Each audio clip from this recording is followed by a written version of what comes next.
Hello everyone, welcome back to my channel Tabia's kitchen. আজকে আমি আপনাদের সাথে ভিন্ন ধরনের একটা সেমাইয়ের রেসিপি শেয়ার করব।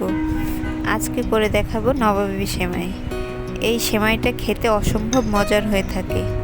এটা একবার খেলে এর স্বাদ আপনার মুখে লেগে থাকবে। সামনে যেহেতু ঈদ, এই ঈদে আপনারা নবাবী সেমাইটা তৈরি করতে পারেন। ডাইনিং টেবিলের সৌন্দর্য যেমনি বাড়াবে, তেমনি প্রিয়জনের মুখেও হাসি ফোটাবে। আশা করছি ভিডিওটা আপনাদের ভালো লাগবে। তাহলে চলুন দেখে নেওয়া যাক কিভাবে মজাদার নবাবী সেমাই তৈরি করতে হয়। এর জন্য চুলায় আমি একটা হাঁড়ি বসিয়ে নিয়েছি।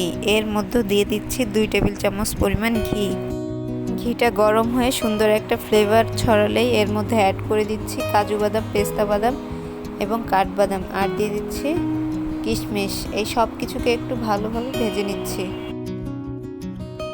বাদামগুলো ভাজা হয়ে গেলে আমি একটা বাটিতে উঠিয়ে একটা সাইডে রেখে দিচ্ছি গার্নিশিংয়ের জন্য। এখন ওই একই পাত্রে আমি আরও 2 টেবিল চামচ পরিমাণ ঘি দিয়ে এর মধ্যে অ্যাড করে দিচ্ছি লাচ্ছি সেমাই। আমি এখানে 400 গ্রামের মতো লাচ্ছি সেমাই নিয়ে নিয়েছি। 200 গ্রামের যে লাচ্ছা সেমাইয়ের প্যাকেট থাকে, আমি এর 2 প্যাকেট ব্যবহার করছি। এখন এর মধ্যে আমি দিয়ে দিচ্ছি 1/3 কাপ গুঁড়ো দুধ, আর দিয়ে দিচ্ছি হাফ কাপ থেকে একটু বেশি চিনি। আপনারা আপনাদের টেস্ট অনুযায়ী চিনিটা বাড়িয়ে বা কমিয়ে নিতে পারবেন। এবার এই সব কিছুকে চুলার আঁচ লোতে রেখে কয়েক মিনিট ভালোভাবে ভেজে নেব। ভেজে নিতে নিতে যখন দেখবেন কালারটা একটু চেঞ্জ হয়ে যাবে, ওই পর্যায়ে আমি সেমাইটা নামিয়ে নেব। আমি যে ডিশে সেমাইটাকে সার্ভ করব, ওই ডিশে আমি 3 ভাগের 2 ভাগ ভেজে নেওয়া সেমাই ঢেলে নিচ্ছি। এখন এই সেমাইটাকে খুব ভালোভাবে চেপে চেপে সেট করে নিচ্ছি। একটা লেয়ারের মতো করে এটাকে একটা সাইডে সরিয়ে রেখে ভিতরের ফিলিংটা রেডি করতে চলে যাচ্ছি। এর জন্য একটা হাঁড়িতে 1 লিটার আগে থেকে জাল করে নেওয়া লিকুইড গরুর দুধ নিয়েছি, আর 4 টেবিল চামচ custard powder, half cup condense milk নিয়েছি, আর নিয়েছি 1/3 কাপ গুঁড়ো দুধ। কাস্টার্ড পাউডার না থাকলে আপনারা এখানে কর্নফ্লাওয়ারও ইউজ করতে পারেন। এখন এই সব কিছুকে ভালোভাবে মিশিয়ে নেব। চুলার আঁচটা মিডিয়ামে রেখে অনবরত নেড়েচেড়ে মিশ্রণটা ঘন করে নেব। যখন এরকম ঘন হয়ে আসবে, এই পর্যায়ে আমি চুলাটা অফ করে দিচ্ছি। এর থেকে আর ঘন করব না। এর থেকে ঘন করলে ঠান্ডা হবার পর মিশ্রণটা আরও ঘন হয়ে যাবে।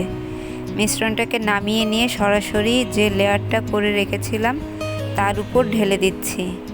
এখন এর উপরে আমি বাকি যে সেমাইটা রেখেছিলাম তা দিয়ে দিচ্ছি।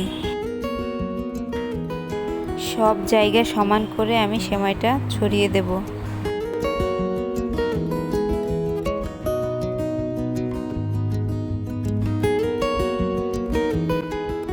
এবার এর উপর দিয়ে আমি আগে থেকে ভেজে রাখা বাদাম কুচিগুলো দিয়ে দিচ্ছি। ডেকোরেশনটা আপনারা আপনাদের পছন্দ অনুযায়ী করতে পারেন। এখন আমি এই সেমাইটাকে নর্মাল তাপমাত্রায় পুরোপুরি ঠান্ডা করে নিয়ে নর্মাল ফ্রিজে 2 থেকে 3 ঘন্টা রেখে ঠান্ডা করে নিচ্ছি।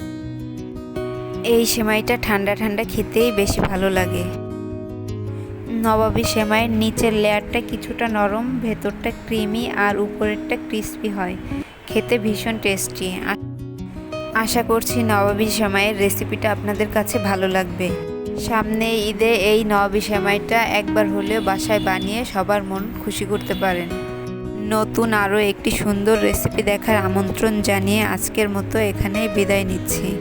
সবাই ভালো থাকবেন, সুস্থ থাকবেন এবং আমাদের জন্য দোয়া করবেন। আল্লাহ হাফেজ।